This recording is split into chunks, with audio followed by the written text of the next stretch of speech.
Delegasi dari lembaga Eijkman berkunjung ke perusahaan bioteknologi Sanaria Institute di Maryland, Amerika Serikat untuk bekerja sama mengembangkan vaksin malaria. Diharapkan vaksin ini bisa memberantas penyakit mematikan ini.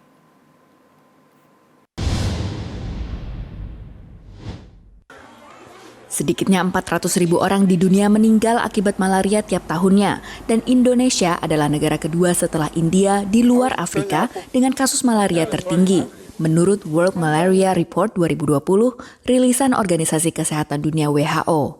Ini jadi penggerak lembaga biologi molekuler Eijkman untuk bekerja sama dengan perusahaan bioteknologi Sanaria Inc. di Maryland mengembangkan vaksin malaria. Pembicaraan kerjasama ini sudah sejak lama, ya.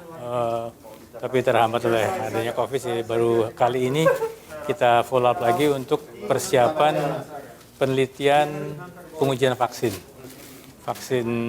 kandidat vaksin ya, yang dikembangkan oleh Sanaria untuk malaria. Dan ini merupakan uji klinik yang pertama di dunia.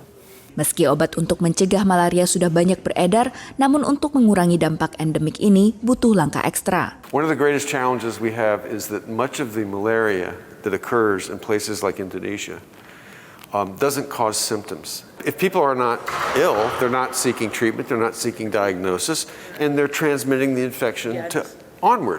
Awal Oktober lalu, WHO merekomendasikan vaksin malaria RTSS bagi anak-anak di Afrika Sub-Sahara yang ada di wilayah beresiko sedang hingga tinggi terinfeksi malaria.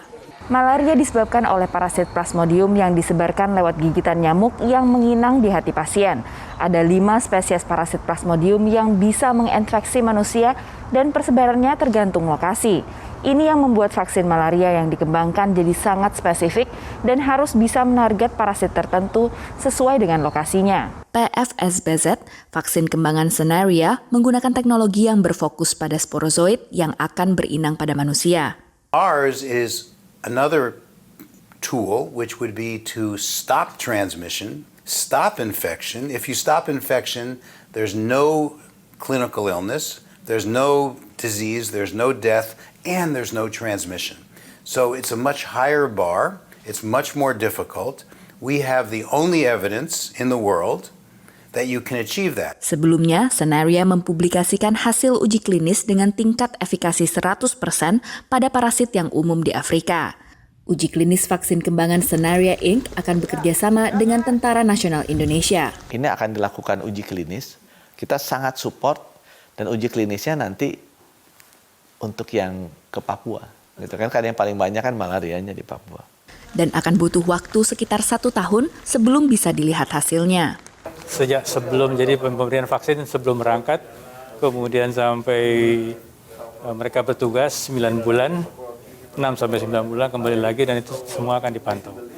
Data WHO 2019 menyebutkan sedikitnya 17,3 juta warga Indonesia berada dalam risiko tinggi terkena malaria. Cuaca tropis dan salah diagnosis kerap jadi penyebab kematian akibat malaria. Demikian laporan Virginia Gunawan dan tim VOA.